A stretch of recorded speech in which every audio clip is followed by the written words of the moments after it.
So broccoli on day 5.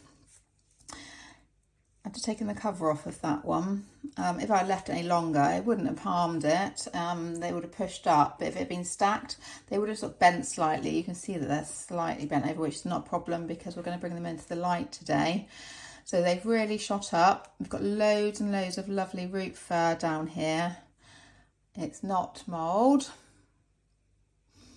So, and they're yellow obviously because they need to go into the light to photosynthesize. So I'm going to give them a light sprinkling of water over the top today and then put them into the light, which can either be a windowsill, a bookshelf, anywhere will do actually. You don't need to windowsill. Some people don't have deep windowsills or windowsills at all actually. I've had clients, so not a problem.